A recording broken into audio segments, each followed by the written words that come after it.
Well, today in our devotion, we are in Revelation 21, looking at heaven, and it's not going to last as long as yesterday's devotion, but this is a beautiful chapter that many of us love to read. These next two chapters talk about heaven, our ultimate eternal home. And in this chapter, we read about the New Jerusalem. New Jerusalem is the bride, it is the church, it is God's people. And notice what he says about New Jerusalem in verses 2 and following. He says in verse 2, I saw the holy city, New Jerusalem, coming down out of heaven from God, made ready as a bride adorned for her husband. And I heard a loud voice from the throne saying, Behold, the tabernacle, the dwelling place of God, is among men, and he will dwell among them, and they shall be his people, and God himself will be among them. Now look at verses 9 and 10. Then one of the seven angels who had the seven bowls full of the seven last plagues came and spoke with me, saying, Come here, and I will show you the bride, the wife of the Lamb. Remember the bride of the Lamb 2 chapters ago? And here I will show you the bride, the wife of the Lamb. And what did he see? Verse 10. And he carried me away in the Spirit to a great and high mountain and showed me the holy city, Jerusalem, coming down out of heaven from God.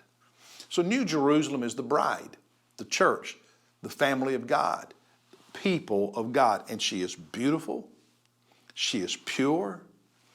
And he goes on to in great detail to describe all these jewels and precious stones, which depicts her purity and her beauty. And he measures her, and she's a perfect square, a perfect cube. That how big is the bride, the New Jerusalem? It's the perfect number. It's everybody that's ever going to be saved. Everybody who is going to be saved is part of it.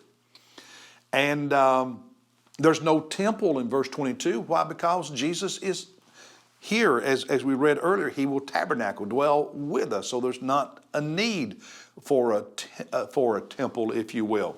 And some other things about our life as the bride of Christ in heaven with Jesus is there will be no sin in that place and no lost people, no unbelievers in that place. In verse 27, nothing unclean and no one who practices abomination and lying shall ever come into it, but only those whose names are written in the Lamb's book of life.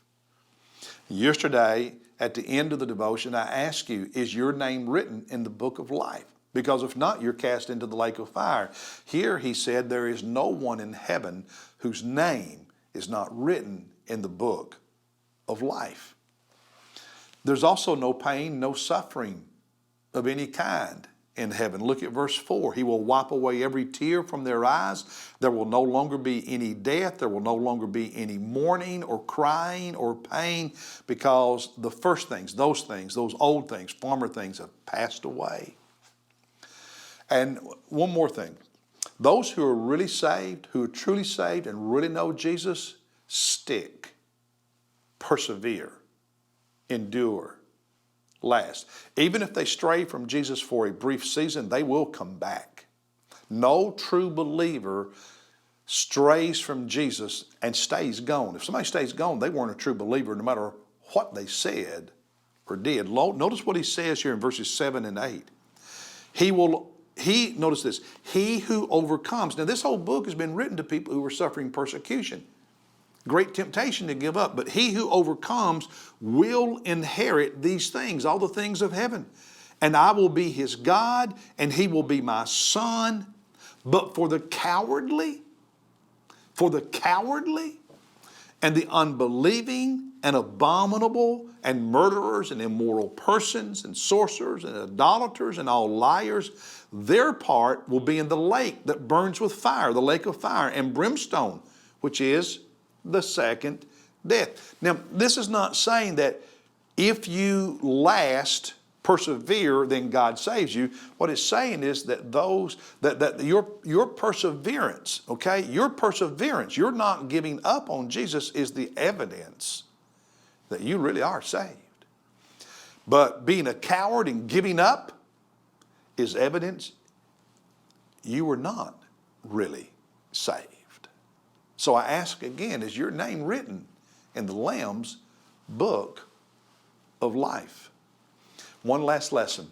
Salvation, this beautiful salvation that makes heaven available to us, is free to us, but not Jesus. Look with me at verse 6. Then he said to me, it is done. See, when we're in heaven, it's everything that's talked about in Revelation is finished when we're in heaven. It is done. I am the Alpha and the Omega, the beginning and the end. And I will give to the one who thirsts from the spring of water of life. Jesus said, when you believe in him, it's like living water springing up. It's life, but without cost. You don't have to pay for it. You don't have to buy it, purchase it, earn it, work for it. It's free to you. Why? Because Jesus, who in the book of Revelation is depicted primarily as a lamb, a living, slaughtered lamb, a lamb who is a lion, a lamb who is a king. Jesus paid the cost at Calvary. And so it's free to you, but not him. As I said yesterday, he's worthy of a beautiful bride who lives righteously. Jesus is worthy because of what he did, the cost he paid for us, and the heaven that he gives us. He's worthy of you not being a hypocrite, me not being a hypocrite. He's worthy of us being devoted and living righteously and serving him and loving him and obeying him. He deserves that. And when we take for granted Jesus Christ, we bring shame on him and on ourselves. We should be so excited about heaven and so grateful for Jesus that it should be the passion of our heart to honor him every day and always. I look forward to being with you tomorrow as we wrap up our reading of the book of Revelation and talk just a little bit more about heaven. God bless you. I'll see you tomorrow.